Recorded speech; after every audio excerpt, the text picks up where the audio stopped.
Hello friends, welcome you all.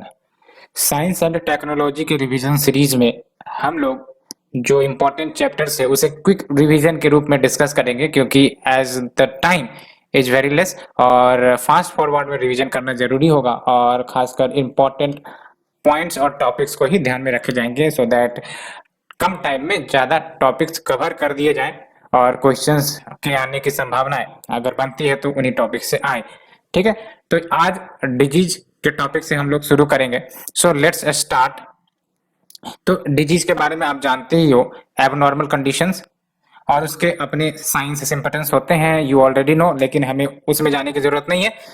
Disease के दो प्रकार हो सकते हैं, communicable disease, non communicable. Communicable यानी कि वाया कम्युनिकेशन जो स्प्रेड करते हैं, नॉन कम्युनिकेबल यानी कि जो कम्युनिकेशन के माध्यम से स्प्रेड नहीं करते। फॉर एग्जांपल जो आपका वायरल या इन्फ्लुएंजा होते हैं वो कम्युनिकेबल होते हैं, लेकिन जो आपका डिजीज रिलेटेड टू हार्ट है ना, कैंसर, ये सब आपके नॉन कम्युनिकेबल डिजीज है।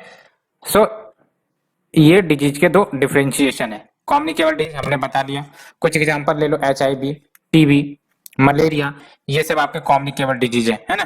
और कैसे स्प्रेड करती है, तो बहुत सारे फैक्टर्स हो सकते हैं, physical contact with the contaminated surface. Same आप एग्जांपल ले लेना, जैसे जो कोविड-19 वायरस है वो जिस जिस तरीके से स्प्रेड होती है जनरली आपका कम्युनिकेबल डिजीज उसी तरीके से आपका स्प्रेड होता है।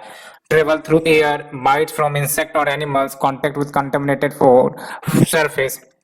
तो ये सब के कुछ आपके तरीके हैं जिससे स्प्रेड होते हैं। अब सबसे इंपॉर्टेंट बात तो ये, जहां से क्वेश्चंस बनते हैं कम्युनिकेबल डिजीज के कुछ एग्जांपल्स और कुछ इन पे जो आपकी स्टडी है, आपके ट्रीटमेंट है उसके ऊपर से। तो देख लो, टीबी की बात करते हैं तो टीबी आपका one of the top 10 causes of death world wide.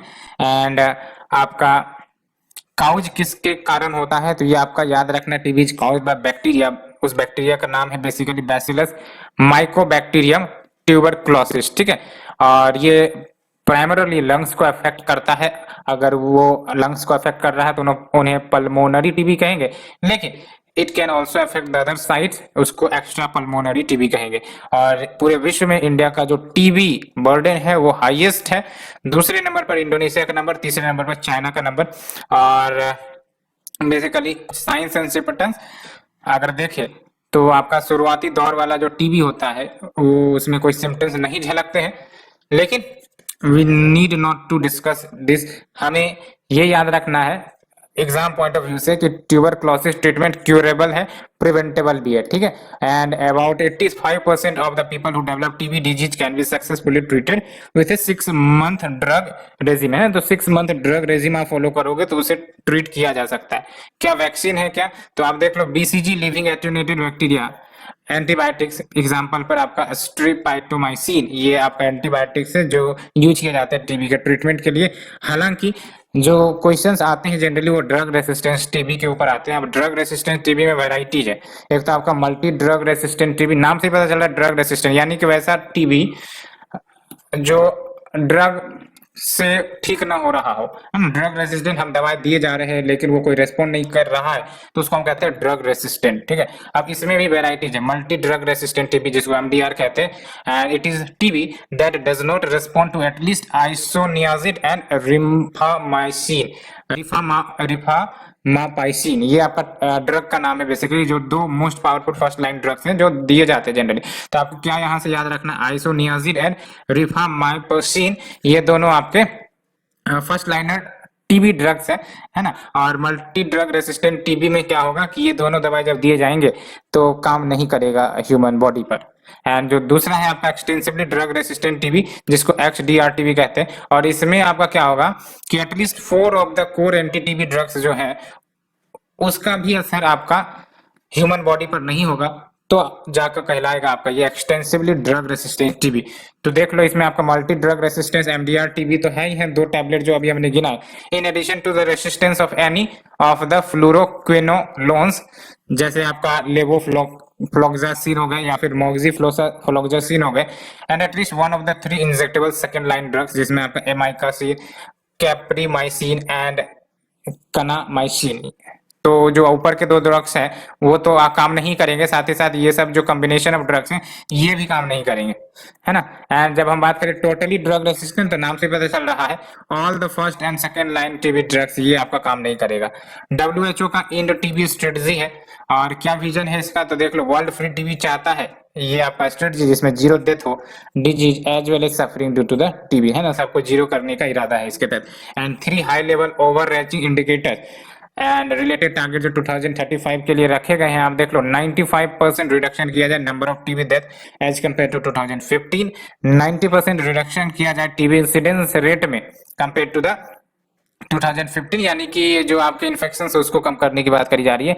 As well as zero the level of catastrophic cost, यानी कि किसी को अगर टीबी होता भी है तो कॉस्ट जीरो पहुंचा दिया जाए, क्योंकि कहीं ना कहीं इस टीबी वाले डिजीज को पॉवर्टी का डिजीज कहा जाता है, जनरली आप सुनते होंगे, है ना। और इंडियन गवर्नमेंट के तहत क्या इनिशिएटिव है, we have the Nikshay portal, आपको याद रखना है निक्षय पोर्टल इंडियन गवर्नमेंट का web based TB case monitoring system, ये याद रखना पोर्टल निक्षय पोर्टल, ठीक है। एंड नेक्स्ट जो ट्रू नेट, और ये न्यू मॉलिक्यूलर टेस्ट है जो टीबी को 1 घंटे में डायग्नोसिस कर सकता है, एज वेल एज ये भी टेस्ट कर लेगा कि वो क्या ड्रग रिम्फापाइसिन से रेसिस्टेंट तो नहीं, यानी कि जो आपका drug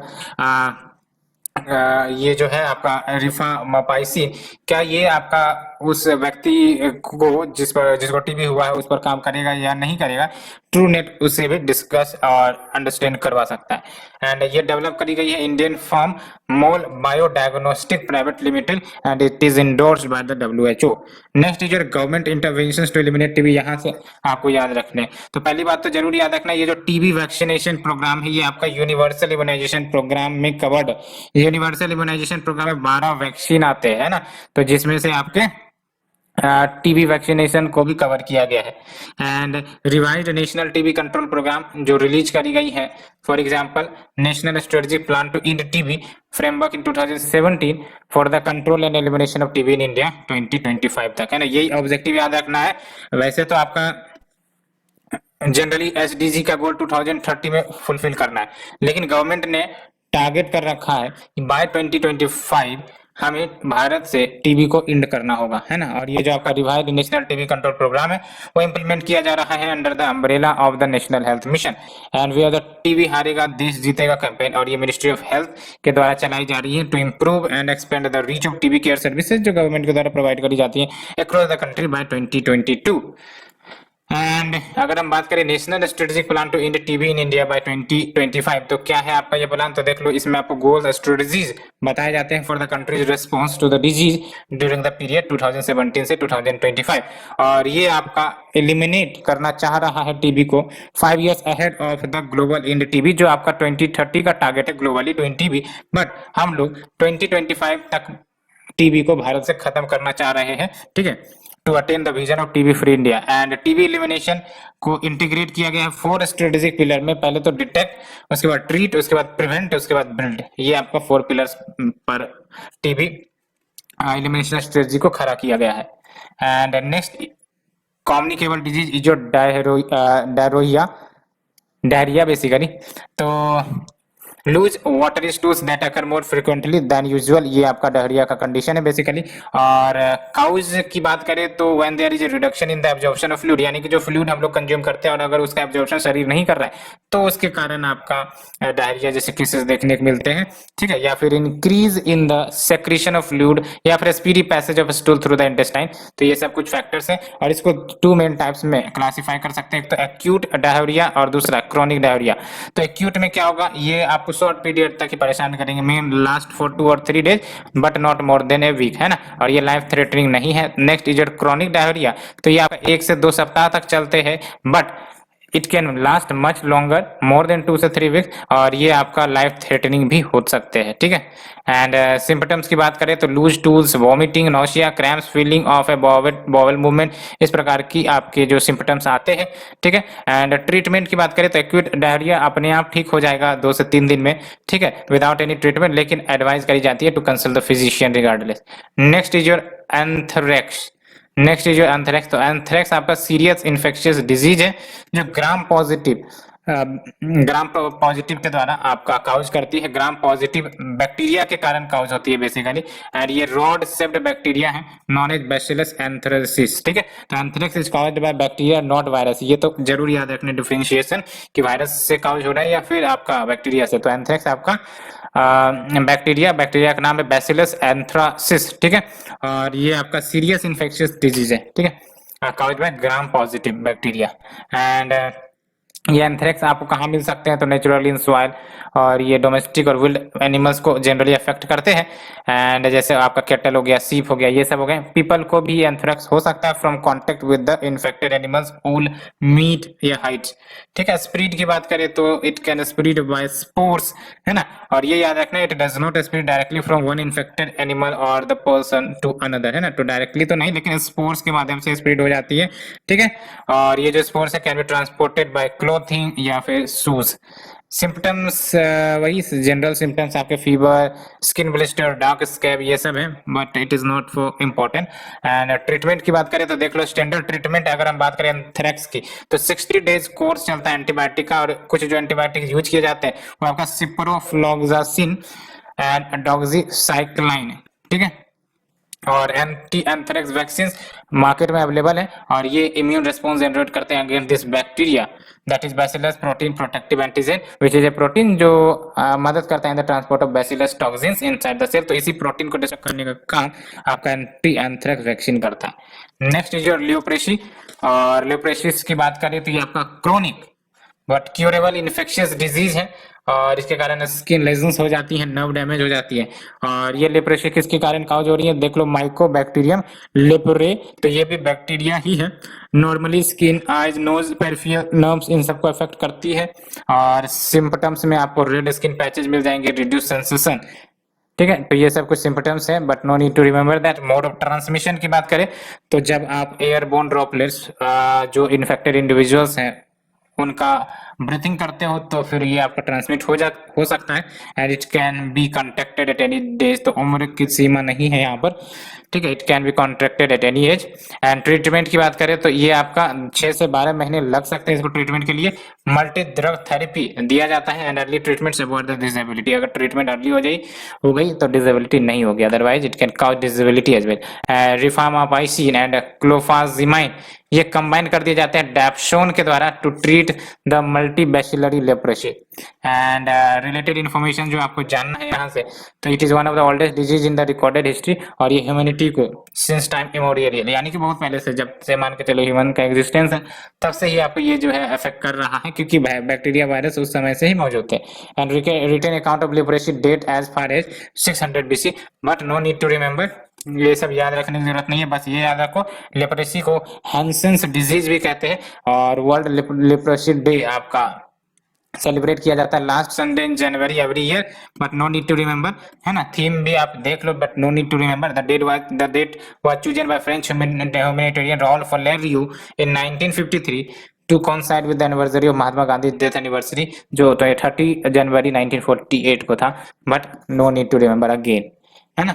next is global leprosy strategy, यहाँ आपको कुछ इंपॉर्टेंट बात याद रखनी है, ठीक है। तो global leprosy strategy 2016 to 20 accelerating towards a leprosy free world, और ये आपका स्ट्रेटजी WHO के द्वारा 2016 में लाया गया है, और aim basically to reinvigorate efforts to control leprosy and avoid disabilities, ठीक है, और स्पेशली डिसेबिलिटीज को कंट्रोल करने में children still affected by the disease in the endemic country, और इसमें आपका सस्टेन एक्सपर्टाइज को मेंटेन करने की बात करता है, साथ ही साथ स्किल्ड लिपरेसी स्टाफ से उसको बढ़ाया जाए, improve the participation of affected persons in leprosy services and reduce visible deformity. तो ये सब जो बेसिक बातें हैं जिसे आप भी थिंक कर सकते हो, अगर क्वेश्चन आता है इस स्ट्रेटजी के बारे में, कुछ स्टेटमेंट निकाल कर दिया जाएगा तो आप यहाँ से अच्छे से मार्क कर सकते हो आंसर को, ठीक है। बस आपको ये याद रखनी है कि ये WHO के द्वारा लॉन्च करी गई है, ठीक है, और आपका कुछ बेसिक पॉइंट्स इसमें बातें कही गई है, कोई आपका फैक्ट डाटा तो इसमें नहीं दिख रहा है।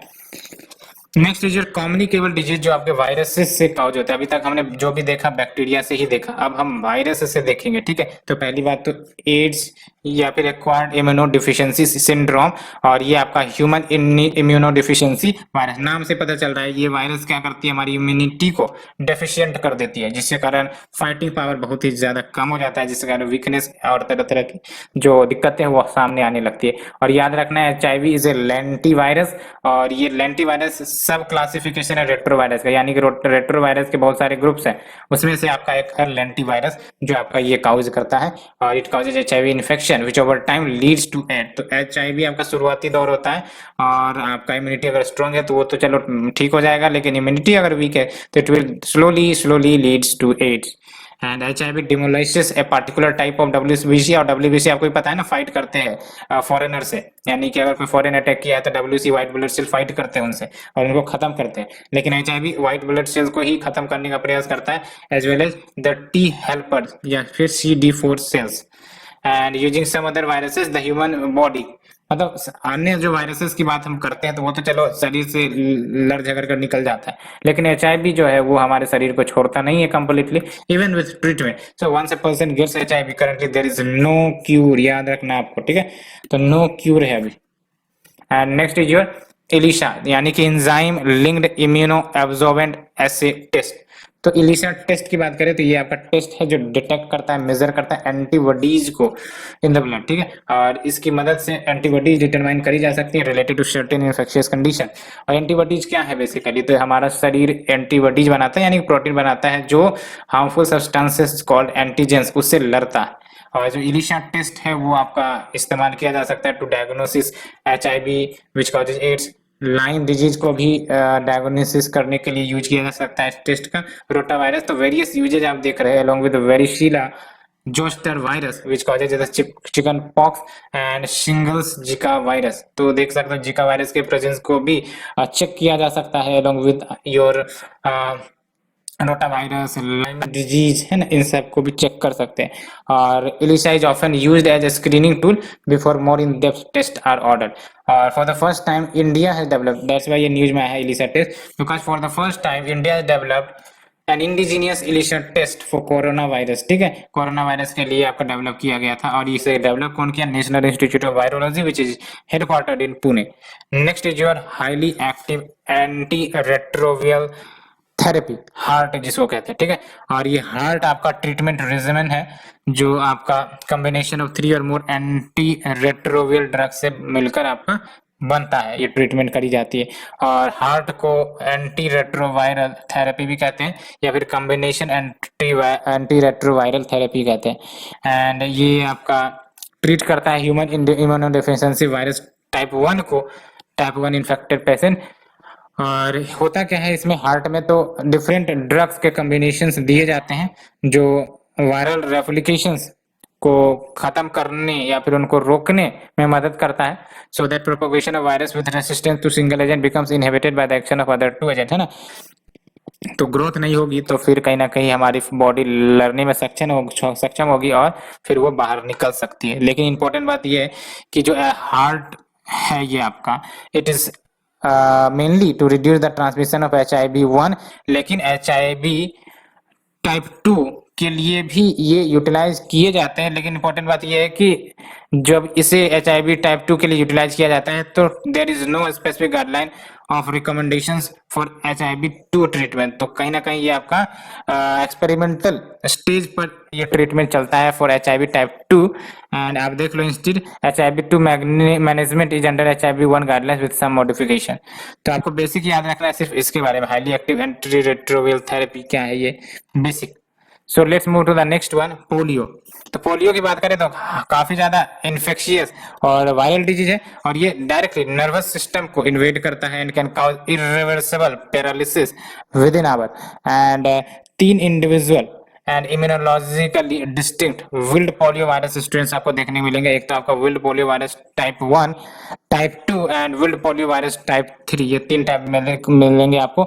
एंड उसके लिए हमारे पास वैक्सीन भी है, एक तो आपका ओरल पोलियो वैक्सीन है, दूसरा आपका inactivated polio virus vaccine IPV जिसको कहते हैं। And when we say about oral polio vaccine, तो इसमें आपका लाइव एटेन्यूएटेड स्ट्रेन जो पोलियो वायरसेस के उसका मिक्सचर होता है ना। तो 3 स्ट्रेन्स ऑफ पोलियो वायरसेस का मिक्सचर कह सकते हो इस ओरल पोलियो वैक्सीन में होता है, और वो पहले 3 होता था, अब जो है आपका 2 ही है, एक तो OPV1 और OPV3 है ना, और डिफरेंट टाइप्स ऑफ सेरोटाइप्स के साथ। एंड जो दूसरा है इनएक्टिवेटेड पोलियो वायरस वैक्सीन, तो ये लोगों को मदद करता है against all the 3 types of polio viruses. और इंपॉर्टेंट बात ये है कि जैसा कि हमने देखा ओरल पोलियो वैक्सीन में, ये आप ओरल ड्रॉप्स आप सुनते भी होंगे, हो ना। और तो जैसा कि मैंने देखा ओरल पोलियो वैक्सीन में लाइव एटेन्यूएटेड स्ट्रेन का इस्तेमाल किया जाता है। इनएक्टिवेटेड पोलियो वायरस वैक्सीन में आपका कोई लाइव वायरस नहीं होता है। So people who receive this vaccine वो कहीं ना कहीं किसी को वायरस नहीं फैला सकते, because it is not alive and can not infect others and the vaccine can not cause disease as well. तो ये बेनिफिट होता है आपका इनएक्टिवेटेड पोलियो वायरस वैक्सीन का। एंड अगर हम बात करें पोलियो के कुछ स्टेटस जो भारत में चल रहे हैं, तो इंडिया ने पल्स पोलियो इम्यूनाइजेशन प्रोग्राम 1995 में ही लॉन्च कर दिया था, और सबसे बड़ा अचीवमेंट हुआ ये कि आपका 80s के दौरान लगभग आपका 50 से 1 लाख का केसेस आते थे, और 2012 आते आते 0 के केसेस आने लगे। दैट्स वाई जनवरी 2014 में इंडिया को पोलियो फ्री घोषित कर दिया गया, जब 3 साल तक लगातार 3 साल तक 0 केसेस पोलियो के आए। और इंडिया ने इंजेक्टेबल पोलियो वैक्सीन भी इंट्रोड्यूस कर रखा है आपके यूनिवर्सल इम्यूनाइजेशन प्रोग्राम में, सो दैट ये जो वैक्सीन डिराइव्ड पोलियो वायरस है ना, ये स्प्रेड ना हो सके, क्योंकि इनके चांसेस हैं स्प्रेड होने के। ठीक है, next is your global polio eradication initiative. और ये याद रखना है, कोई आपका WHO का ये इनिशिएटिव नहीं है, it is basically public private partnership. Polio को वर्ल्ड वाइड जड़ से खत्म करने की बात कही जा रही है, और इसमें 5 पार्टनर से तो 5 पार्टनर्स है जिसमें WHO आ जाता है। तो याद रखना आपको, इसमें 5 पार्टनर्स है जिसमें WHO आ जाता है, along with rotary international, US centre for disease control and prevention, UNICEF, bill and Melinda Gates foundation and Gavi, which is your vaccine alliance. Next is your Zika virus. और जब हम बात करते हैं जीका वायरस की, तो ये आपका वायरल इन्फेक्शन है जो एडिस एजिप्टी के काटने से स्प्रेड होता है ना, जीका वायरस। तो it is caused and spreaded by Aedes aegypti mosquito, और अधिकांशतः केसेस में अगर जीका वायरस इन्फेक्शन धरता है किसी व्यक्ति को तो नो सिम्टम्स, लेकिन कुछ केसेस में Zika can trigger paralysis, and pregnant women में तो ये आपका बर्थ डिफेक्ट्स के लिए भी रिस्पॉन्सिबल हो जाता है। And there is no vaccine और स्पेसिफिक ट्रीटमेंट, तो इसमें सिम्पटम्स को ध्यान में रखते हुए ट्रीटमेंट करी जाती है। और याद रखना आपको, जो एस्पिरिन है non steroidal anti inflammatory drugs like ibuprofen, इसको अवॉइड करनी चाहिए। Next is your dengue. तो डेंगू आपका वायरल डिजीज ही है, और ये मेनली आपके फीमेल मॉस्किटो के काटने से होता है। फीमेल मॉस्किटो की स्पीसीज बेसिकली वही है एडिस एजिप्टी, हमने देखा ना अभी एडिस एजिप्टी, यही जीका वायरस काउज करते हैं, यही एडिस एजिप्टी आपके डेंगू के लिए रिस्पॉन्सिबल होते हैं, है ना। एंड सिम्टम्स की बात करें तो high fever, headache, rash and muscles and joint pain, ये सब आपके आते हैं, वीकनेसेस आते हैं। एंड द डिजीज में develop into life threatening dengue haemorrhagic fever, साथ ही साथ ब्लीडिंग होने लगेगा, low level of blood platelets and blood plasma leakage, ये सब कुछ समस्याएं आने लगेगी। एंड सबसे इंपॉर्टेंट बात ये है कि हाल ही में स्पेनिश हेल्थ अथॉरिटीज ने कंफर्म कर दिया है world first case of dengue जिसको ट्रांसमिट किए जा रहे हैं वाया सेक्स। तो ये अभी बेसिकली यहाँ के साइंटिस्ट, कहाँ के स्पेनिश के साइंटिस्ट ने ये बोला, अदरवाइज पहले इस पर कोई बिलीफ सिस्टम नहीं था कि whether dengue can spread via the sex और नॉट। लेकिन कहीं ना कहीं ये जो आपका स्पेनिश हेल्थ अथॉरिटीज ने रिसर्च किया, इन्होंने कहा कि yes it can be transmitted via sex. And treatment की बात करें तो फ्लूइड्स एंड पेन रिलीवर्स दिए जाते हैं, सेवर केसेस में आपको हॉस्पिटलाइजेशन की जरूरत पड़ सकती है, मेडिकेशन तो है ही है। So next is your Japanese encephalitis. So let's move to the next Japanese encephalitis. ठीक है, और ये काफी ज्यादा न्यूज में रहता है। पहली बात तो ये याद रखना है, ये जो काउज करती है वो mainly basically by the bite of infected mosquitoes, but इसके अन्य कारण भी है। ठीक है, और ये रूरल एरियाज में ज्यादा कॉमन है as well as agriculture areas, and it is caused by flavivirus जो अफेक्ट करती है मेम्ब्रेन्स को अराउंड द ब्रेन। एंड देख लो आप, मेजर काउज ऑफ AES यानी कि acute encephalitis syndrome in India transmitted to humans, कैसे? Via bites from the infected mosquitoes called Culex species. तो क्यूलेक्स स्पीसीज के जो मॉस्किटोज है उनके बाइट करने से जनरली आपका ये AES काउज होता है, और इसमें सपोर्टिव केयर की जरूरत होती है फॉर द ट्रीटमेंट। और यस, वैक्सीन अवेलेबल है, और सिर्फ अवेलेबल ही नहीं बल्कि ये आपका भारत का जो यूनिवर्सल इम्यूनाइजेशन प्रोग्राम चलाया जाता है उसका हिस्सा भी है। Let's move to the next one, flu या फिर इन्फ्लुएंजा। ये कॉमन वायरल इन्फेक्शन आपको ही पता है, ठीक है, और it can B deadly specially in the high risk groups. And symptoms आप देख लो, फीवर, चिल्स, ये सब तो जानते ही हो। ट्रीटमेंट भाई साहब, आप फ्लूइड इनटेक करो to allow the body to fight the infection on its own, ठीक है। और 4 स्पीसीज है इन्फ्लुएंजा वायरस के, जिसको influenza A, B, C, D नाम दिया गया है। और इन्फ्लुएंजा ए और बी आपका सीजनल एपिडेमिक्स काउज करता है, जिसको फ्लू सीजन कभी कभी हम लोग सुनते भी, अरे अभी वायरस का ही सीजन चल रहा है, तो ये आपका फ्लू सीजन होता है ना, और ये एक पीरियड में खत्म भी हो जाते हैं ना। तो influenza virus A and B, these are seasonal epidemics, और ये फ्लू सीजन कहते हैं इनको। एक सर्टेन पीरियड में आते हैं फिर चले जाते हैं। लेकिन इन्फ्लुएंजा टाइप सी इन्फेक्शन ये मिल्ड इलनेस काउज करते हैं, और आपका ह्यूमन फ्लू एपिडेमिक्स का कारण नहीं होते हैं। याद रखना, influenza type C infection generally causes mild illness and are not thought to cause human flu epidemic. लेकिन अगर इन्फ्लुएंजा डी की बात करें तो ये प्राइमरली कैटल को अफेक्ट करता है, और अभी तक तो इस वायरस से यानी कि इन्फ्लुएंजा डी से ह्यूमन पर प्रभाव नहीं देखने को मिला है ना। देख सकते हो, influenza D viruses primarily affect cattle and are not known to infect or cause illness in the people।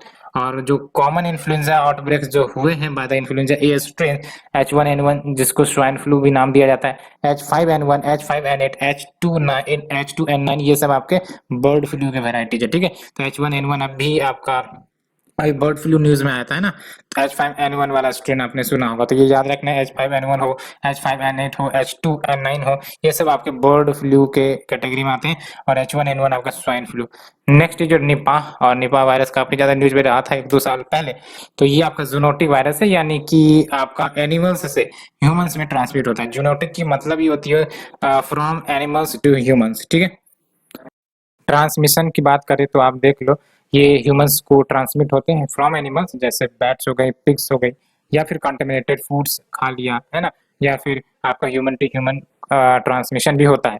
Symptoms similar ही होते हैं, फीवर, मसल पेन जैसे, and inflammation of brain causing the disorientation.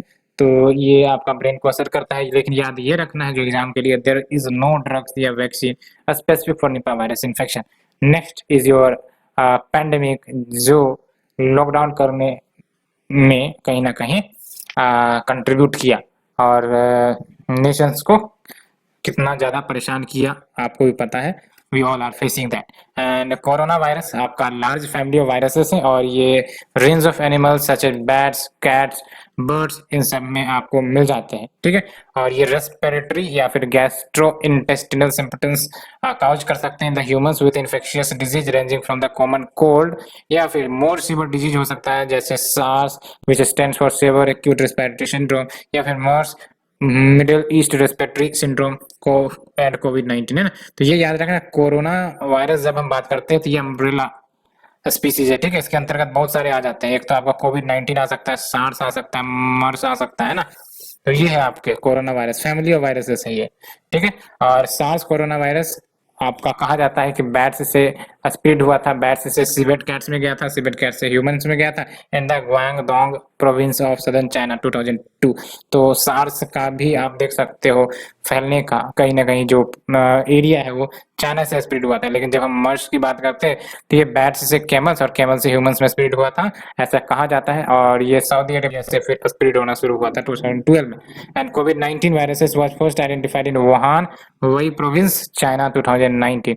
And corona virus disease 2019 की अगर हम बात करें तो ये इन्फेक्शियस वायरल डिजीज है, न्यूली डिस्कवर्ड कोरोना वायरस इनके कारण काउज होते हैं, और ये जूनोटिक डिजीज है। सिम्पटम्स लगभग सभी जानते ही होंगे, इस पर तो पूरा रिसर्च ही हो गया होगा क्या क्या क्या सिम्टम्स काउज करते हैं। वैक्सीन अभी अंडर डेवलपमेंट नहीं बल्कि डेवलप हो चुकी है, तो ये पहले की न्यूज है। We have the Covaxin, we have AstraZeneca, Covishield and various vaccine, जाइफर नहीं, फाइजर बेसिकली, है ना। तो ये है।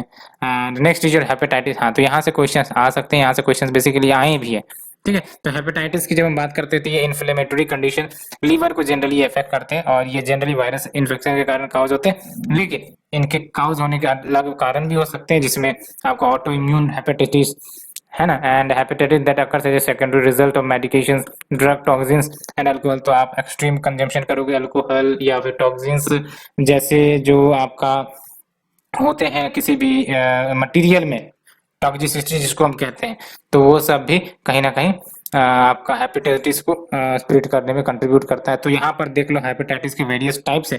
तो हेपेटाइटिस ए सुना होगा आपने, बी, सी, डी, ई, ये सब हेपेटाइटिस के टाइप्स हैं, ठीक है। और ये याद रखना है आपको, यहाँ से क्या याद रखने हैं आपको, क्रोनिक इन्फेक्शन कौन कौन से है। तो ए और आप ई, है ना, ए और ई को छोड़ दो तो बाकी सब आपके क्रोनिक हो जाएंगे, ठीक है। तो ए बी सी डी ई है, जिसमें ए और ई को हटा दो तो बाकी जो बी सी डी है ये आपके क्रोनिक हैं। ए और ई जो है शॉर्ट टर्म के लिए आते हैं जाते हैं, ठीक है। और तो आप देख सकते हैं यहाँ से क्वेश्चन तो यही बनते हैं। And we have the vaccine for hepatitis B, हम सुनते भी हेपेटाइटिस बी की वैक्सीन लगवाने वाली बात होती है ना। तो देख लो हेपेटाइटिस बी एंड सी आपका क्रोनिक हेपेटाइटिस है और ये 96% ऑफ ओवरऑल हेपेटाइटिस मोर्टेलिटी में कंट्रीब्यूट करती है। और हेपेटाइटिस ए एंड ई आपका एक्यूट हेपेटाइटिस है, यानी कि शॉर्ट टर्म के लिए आपका काउज करेंगे बीमारी, उसके बाद ठीक हो जाएंगी। और आपका हेपेटाइटिस डी की बात करें तो ये तभी अगर होगा और उसी में अगर होगा जो इन्फेक्ट हुए हैं हेपेटाइटिस बी वायरस से, है ना। तो हेपेटाइटिस बी से जो प्रभावित हुआ होगा तभी हेपेटाइटिस डी होगा। यानी कि कहने मतलब ये बंदा जो है बड़ा सियाना है, बोलता है पहले तुम इन्फेक्ट हो उसके बाद मैं जो है इन्फेक्ट करूंगा, ठीक है। तो ये चलता है आपका। तो आपका ए और ई आपका शॉर्ट टर्म हो गया, एक्यूट हो गया, एक्यूट, अच्छा एक्यूट हेपेटाइटिस वायरस। और आपका जो बी सी ई है वो आपका क्रोनिक हो गया, ठीक है। तो आपका देख लो। और वैक्सीन है, बेसिकली वैक्सीन हैं to prevent hepatitis A B E, लेकिन there is no vaccine for hepatitis C, इसको अच्छे से याद रखना, ठीक है। ए बी ई को रोकने के लिए वी हैव द वैक्सीन, लेकिन आपका सी जो है उसको रोकने के लिए we don't have the vaccine, ठीक है। And Nobel prize for medicine और psychology 2020 for the discovery of hepatitis C virus, ये किसको गया है, Harvey J Alter, Charles M Rice and Michael Houghton, इन सबों को गया है। And next we have the national viral hepatitis control programme, और इसके तहत मॉर्बिडिटी मोर्टेलिटी कम करनी है due to the viral hepatitis. और विजन देख लो, वायरल हेपेटाइटिस को खत्म करना है as a public health threat by 2030, है ना। 2030 तक भारत से हेपेटाइटिस को एज ए पब्लिक हेल्थ उससे निकालना है। Next is Ebola. तो इबोला को इबोला हेमियोरेजिक फीवर भी कहते हैं। It is caused by Ebola viruses, इसके कारण severe bleeding, organ failure and can lead to death as well. And human spread कर सकते हैं इस वायरस को to the other humans via contact with bodily fluid such as blood. Initial symptoms में fever, headache, muscle pain, chills, ये सब आती है। एंड बाद में जो पर्सन है वो इंटरनल ब्लीडिंग एक्सपीरियंस करता है resulting in vomiting and coughing blood. And treatment देख लो, supportive hospital care, oxygen therapy दी जाती है, आईवी फ्लूइड दी जाती है। मेडिकेशन में क्या होता है, ब्लड ट्रांसफ्यूजन, ठीक है। And next is your communicable disease caused by parasite. तो अभी हमने वायरस वाला पढ़ा, बैक्टीरिया वाला पढ़ा, अभी हम पैरासाइट पढ़ेंगे जिसे मलेरिया वाले आ जाते हैं, ठीक है। तो मलेरिया की बात करें तो ये आपका प्लाज्मोडियम पैरासाइट के कारण काउज होता है। And it is transmitted by the bite of infected female anopheles mosquito, ठीक है। एंड सिम्टम्स वही है, चिल्स, फीवर, स्वेटिंग, ये सब आते हैं। एंड ट्रीटमेंट में आपका एंटी मलेरियल ड्रग्स चलते हैं, ठीक है। रिलेटेड इन्फॉर्मेशन याद रखना आपको, यहाँ से वर्ल्ड का first vaccine against parasitic disease Mosquirix है, ठीक है। ये फैक्ट याद रख सकते हैं, world first vaccine against parasitic disease Mosquirix है। और हाल ही में Algeria and Argentina has been officially recognised by WHO as malaria free. और आपको पता है साउथ एशियन नेशन में आपके जो मालदीव्स हैं और श्रीलंका है, ये भी आपके मलेरिया फ्री रिकॉग्नाइज हो चुके हैं, ठीक है। एंड इंडिया तो अभी नहीं है बेसिकली, है ना। और WHO का E20 इनिशिएटिव है, तो E20 इनिशिएटिव पर आपको ध्यान रखनी है। E20 इनिशिएटिव क्या है, तो it is a part of global technical strategy for malaria 2016 से 2030 तक की स्ट्रेटजी है which is endorsed by WHO। Um आपको याद रखना E20, एम याद रखना आपको E20 का, ठीक है। टू ड्रामेटिकली लोअर और eliminate the global malaria burden over the 15 years, ये याद रखना। ये 2016 से 30 का जो global technical strategy for malaria है, इन 15 सालों में बेसिकली ड्रामेटिकली लोअर करना या फिर एलिमिनेट ही कर देना है ग्लोबल मलेरिया बर्डन को, ठीक है। तो ये आपको 2020 इनिशिएटिव याद रखने।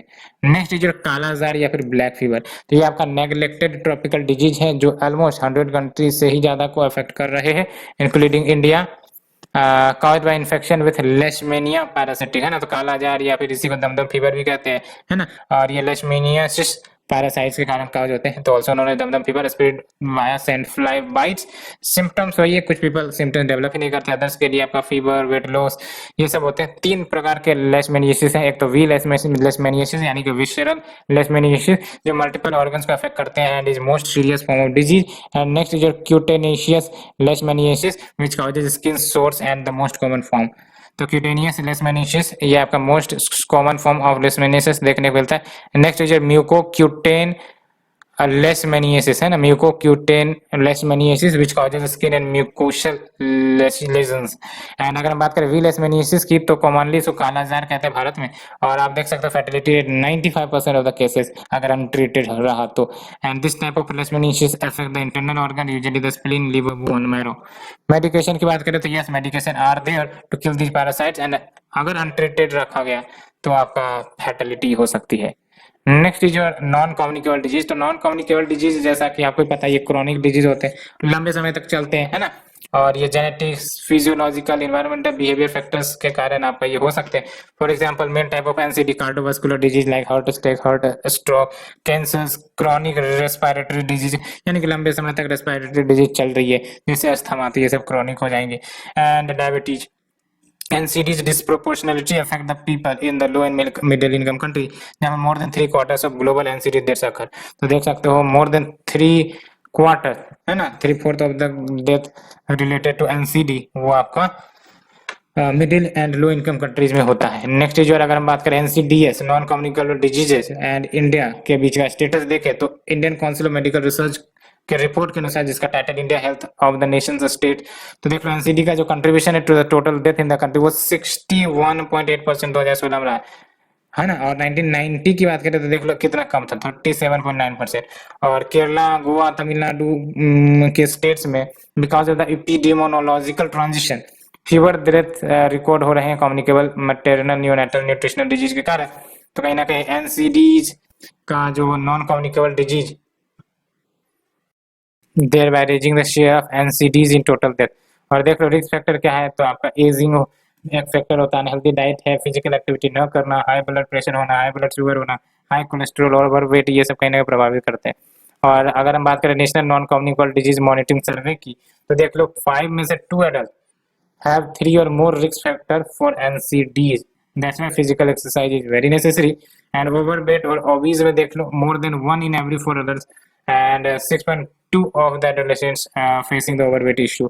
raised blood pressure में देख लो 3 out of 10 adults raised blood pressure झेल रहे हैं, and raised blood glucose 9.3%। and insufficient physical activity की बात करें तो भर भर के हो सकते हैं more than 2 in 5 adults and 1 in 4 adolescents and 1 in every 3 adults and more than 1/4 of the population of men used any form of tobacco and consumed alcohol in the past 12 months respectively।